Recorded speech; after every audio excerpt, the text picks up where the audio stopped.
emancipate. We have the honor of representing the family of Tyrone Mason, who was tragically taken from his family at the negligence and excessiveness of the North Carolina Highway Patrol. Also present with us today is Miss Tanika Shannon, the mother of Fred Cox, who lost her son in High Point, North Carolina, did not think it robbery to come and stand with Miss Henrietta, because she, more than anybody, knows the journey that she and her family are going to have to go through to get justice. And so let it be clear today that we know something happened here that is more than they are telling us. Because the Wake County District Attorney, right, Bakari and Don Blakegrove, dismissed 180 cases involving this trooper, the Cario, if that's his name, Macario, who was involved in the death of Tyrone Mason.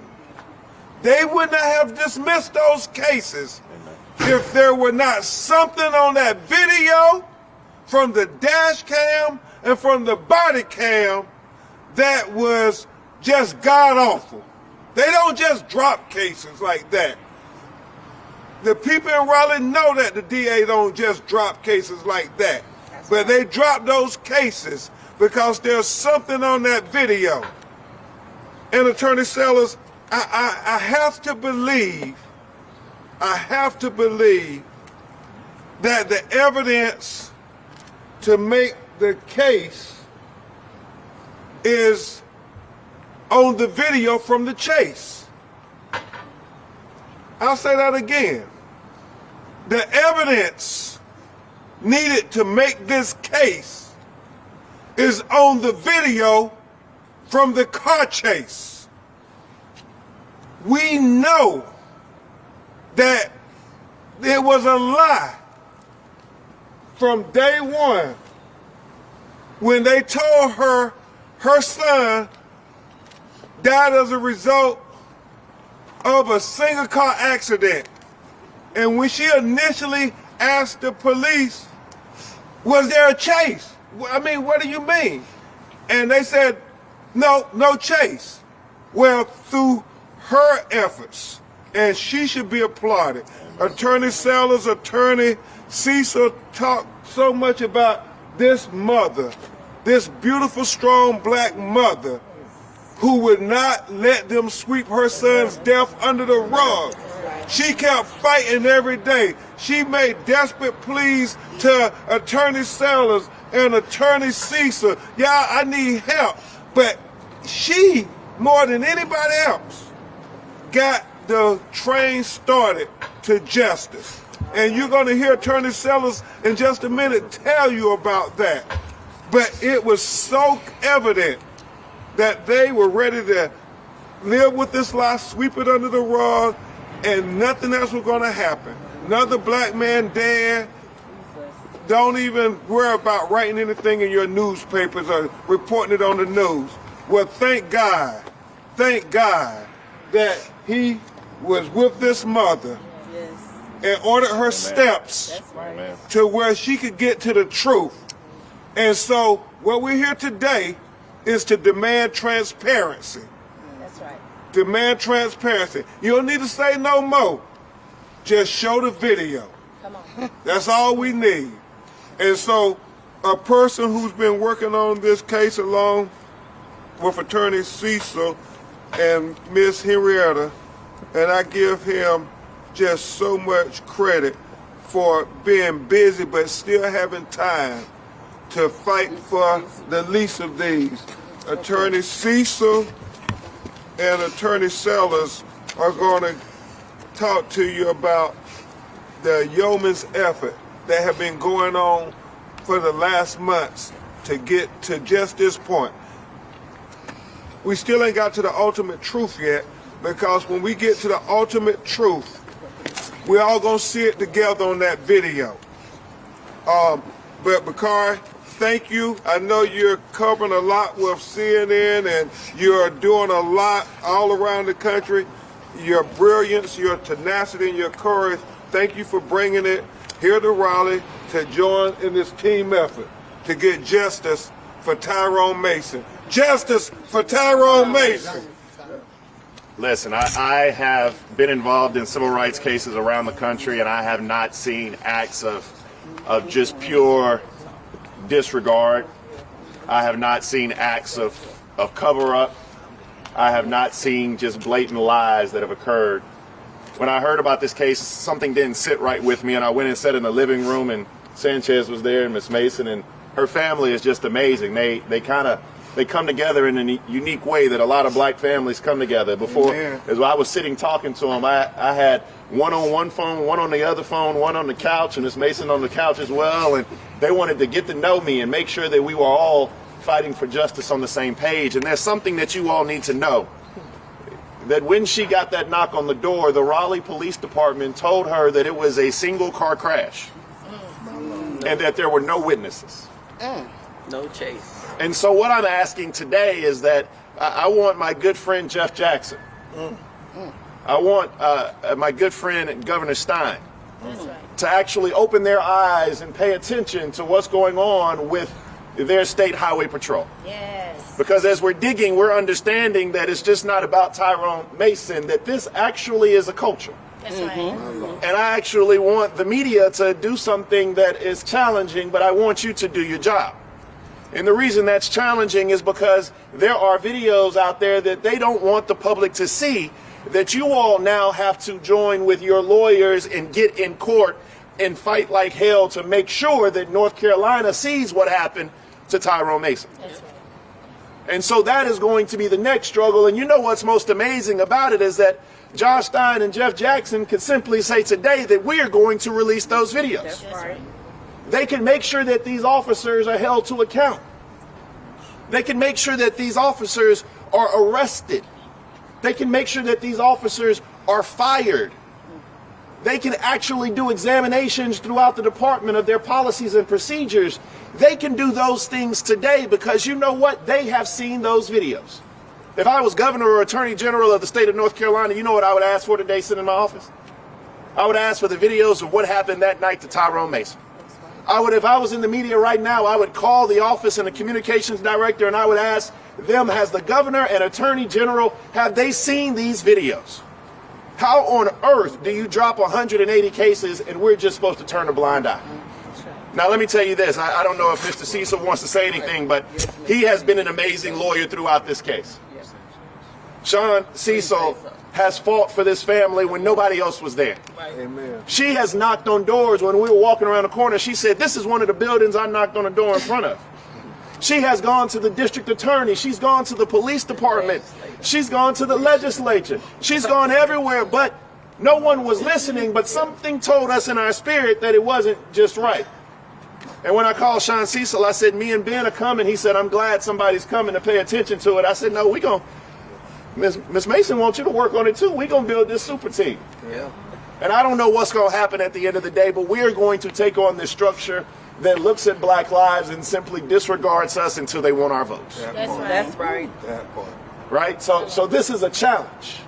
We just got through inauguration in January and everybody's getting comfortable in their offices, but now is the challenge and the time when now we're asking for something in return. That's right. Simply things like accountability and transparency. Amen. And we're asking for justice. We're going to turn it over to Ms. Mason. I don't know if Sean wants to say anything, but the last thing that I will tell you is, the last thing that I will say is that there's been no mother that I've ever seen in my life who, there will be no question, as I told her, did she love her son? There will be no question, did his siblings love their brother? Because she's had to do so much that I pray for her every day. My last conversation with her was to make sure that you're getting some sleep and make sure you're eating. Because she's been up sleepless nights trying to make sure that the name of Tyrone Mason does not die in vain. With that, we'll turn it over to Sean, then Ms. Mason to say a few things, and then we'll take a few questions because it's cold here in North Carolina. Thank you, Bakari. I'm Sean Cecil. I can testify to the strength of this woman, and I can thank the Lord that I was there to answer the phone when she called me. And I was busy, and we had work to do, but her story, her strength, her resilience, the questions that were involved, her pain, were compelling to me. So I'm very happy that we have Bakari, Ben here to help her in the way that she needs to get help. And we're going to find justice for Tyrone. And we're going to find justice for Henrietta Mason. Amen. Man, Thank you. Yeah. Let's go, Mama. Justice for Tyrone. Justice for Tyrone. Justice. My name is Henrietta Mason. I am the mother of Tyrone Mason. I watched my baby born into this world. I never thought that my baby would leave this world before me. And I love my baby. My baby leaves behind five kids. One is in heaven with him, and 4 beautiful kids here on this earth that miss their daddy. He got a fleet, he got all his brothers that love him, his sisters, a whole fleet of friends and family. And all that we ask is that everyone come together and get justice for my son, Tyrone Mason. Justice for Tyrone Mason. Justice for Tyrone Mason. Justice Justice for Tyrone Mason. We'll take questions now, just a few questions. There's certain things. Did you want to say anything or any other brothers? Yes. My name is Sanchez Knowles. I just wanted to say Tyrone, he's going to truly be missed. He was a great father, a great son, and a great brother. He was my best friend, and I think about him every day since this happened. And from day one, all we wanted was answers, and hopefully we get them. Thank you. I'm sorry. Anybody else? We're going to take a couple of questions, just a few questions. Ms. Mason is here to answer what we can answer, and we'll go from there. Yes, ma'am. I just felt like you had a question over here. So what's next for this? Have you guys filed anything with the courts to release the video? Step in front of the mic. Look, what I would say is that what's next is that my firm, the Strom Law Firm in Columbia, South Carolina, the Crump Law Firm, Cecil Law Firm, are going to file a lawsuit in the coming days, and we're going to litigate in court. I will tell you that we know video exists, but I will tell you that this is really the job of the media to go get that video, impress elected officials to release that video, because they got it, and everybody should see what's on it. That's about the extent I can say on that, right, Sean? Don, I know you're an expert on getting videos released right now. Yeah. This is Don Blake Robo. You already know that. Senior magistrate. The only thing I want to add is that those local media, the local media here, you know District Attorney Lauren Freeman. That's right. You know the way that she protects law enforcement. Right. You know that she has a deep aversion to holding law enforcement accountable in any way imaginable. So the fact that she has dismissed 180 some odd cases because of a lack of credibility around a law enforcement officer should give everyone standing here great pause. We have seen District Attorney Freeman ignore law enforcement officers who have killed people. We have seen her ignore them tasing folks to death. We have seen her ignore law enforcement behavior here in this county for in no-knock warrants, any number of things. She has never felt the need to hold any law enforcement officer truly accountable within Wake County. So for her to dismiss 181 cases means that something egregious happened in this case. That's right. And none of us should stop until we know exactly what that is That is Amen. correct. and exactly how deep and how far that corruption, That's right. that lack of credibility, That's right. and that malfeasance goes. Tell it. Amen. Thank you. Thank you, Don. Yes.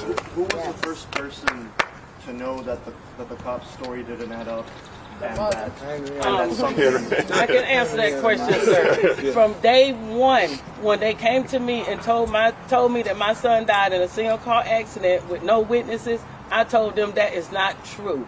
My son is terrified of the sirens of official officer. So when they told me that, I immediately told them day one, no, someone on the force had to have been chasing my son, whether state trooper, police, or sheriff, I don't know. But I know someone was chasing my son. And when they told me that it was a state trooper that drove up and found my son, I said, he did it. Day one. And Bakari, maybe you and Sean can go into detail about how she had to dig to get the fact that there was a video and those things. It's a long story. It's a compelling timeline of resilience and strength by Miss Henrietta. She knocked on a lot of doors. She went to all the agencies. And when she called me, Hundreds of emails, she says. and hundreds of emails. A month had passed before she called me, and we started digging. And unfortunately, when a lawyer's name is on that, when it comes from a lawyer's email, answers start happening. That's right. So it started with a public records request and find out who called this in. And then what do we do from there? And we have an investigation. A video does exist. A compelling video exists. And I will join Mr. Sellers and Mr. Crump in encouraging y'all, go get that video. Go get it. Well, hello, Ms. Henrietta wants to say something, Bakari. I also want to add that Mr. Cecil helped me to get access to see the video of the state trooper. And it took us at least 3 weeks before they agreed for me to see it. The day that I was supposed to, needless to say, he did confess. That timeline of this story is compelling, and it's your job to find it. We will be here to help you through the litigation process.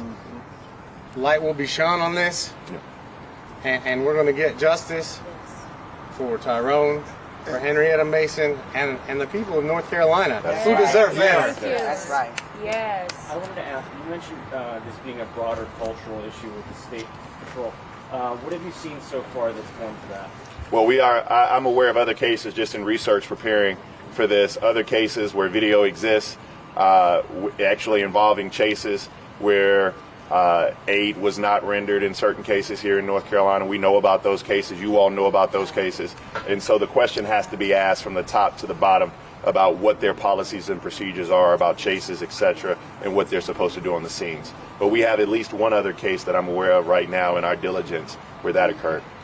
And I would say that's what was so compelling to me when Attorney Sellers called and he said, this is really, really bad, Ben.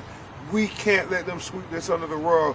We got to bring attention to this matter because it was business as usual. It was business, even with what they had done and discovered, it still was going to be swept under the rug. That's right. Questions? Any involving these officers? No, just state troopers. Just state troopers. And that's what I'm saying, that this is an issue, and what, as a parent, you never think you're going to get a knock on the door. And you never think you're going to be a part of this fraternity or sorority that these two ladies are a part of now, where your family member has been taken from you or you are burying a child. And so you have to look and see why this occurred. And we don't want their names to be in vain. And what we've realized is that in North Carolina, you have a problem with your North Carolina Highway Patrol. You sure do. And we're going to have to fix that by using someone, and God uses us in a mysterious way. Right. Amen. That's right. And I'm not sure that Tyrone ever thought that he would be something transformative within the law enforcement community in this great state. But we're going to make sure that we utilize Tyrone Mason to change, because if we don't, Ben, myself, Sean, we did not do our job. Amen. If we settle a case and leave, and we didn't change anything, and something happens to the next one, or the next one, or the next one, then we just ain't worth nothing. Civil rights don't mean nothing to us. One more question. Was it the legal team who tipped off the SBI to start the whole investigation in December? No, it was the mother, me. Amen. That's right. We don't take no credit for that. I went to the DA's office and told him, I know y'all heard something is wrong, but let me tell you the whole story. That what I think that's wrong. And let me go, Sean. I would say I would commend District Attorney Freeman for taking decisive action. It took a lot of work to get this to her attention, but once she found out about it, once she knew what was going on, she took decisive action with respect to the cases involving those troopers. And I think that's one of the reasons why y'all are here today, because that was news. And that was important. That's a big deal. I also just want to say that we travel around the country, and a lot of these officer-involved shootings are usually investigated either internally or by a state agency. That's right. And from Andrew Brown to this case here, we do have faith that the SBI will do its job. Now, what happens when they turn that file over? There you go. I don't know. There you go. But they are going to investigate it thoroughly, and so my hats and props. I don't want anybody to think we just sitting up here railing. I want to say that the SBI is doing its job, and we want to see it done thoroughly. But we also think that the public, that any judge listening, the right to see these videos far exceeds any investigation going on right now. Absolutely. And the fact that I'm absolutely certain that the chief executive officer and the chief legal officer in this great state can allow those videos to be released is something that should be considered. And I want to say this to go back to a point that cannot be overlooked. In this tragedy, it was Henrietta Mason, this strong black mother who had to fight and claw for every inch of justice, just for people to pay attention. Just like with Tanika Shannon, when her son was shot going into a church and killed by an undercover police officer. And they tried to say it was his fault. And she had to fight and get every measure of justice. Because it's like Wanda Cooper, the mother of Ahmaud Arbery.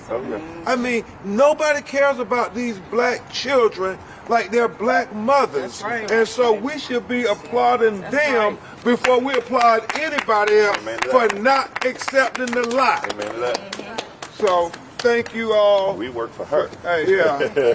God bless you all. If there are any other questions, Michael Wakila, who reached out to you all, will be in touch. We'll be in touch. We'll make sure that everybody has access to our filings. The last thing that I will say is that this family is going through a lot.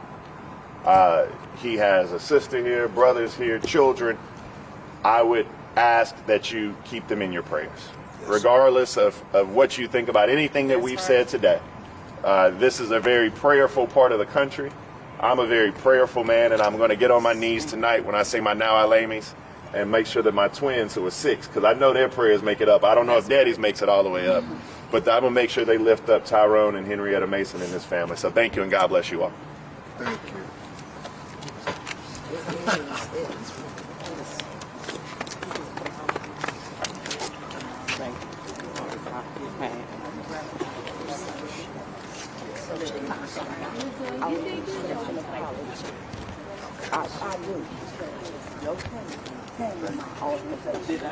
Email you too.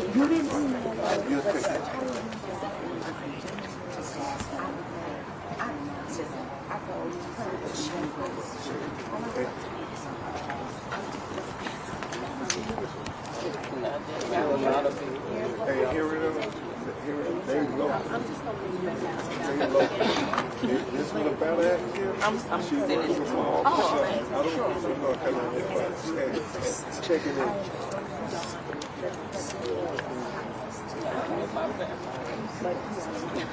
I'm the mother person.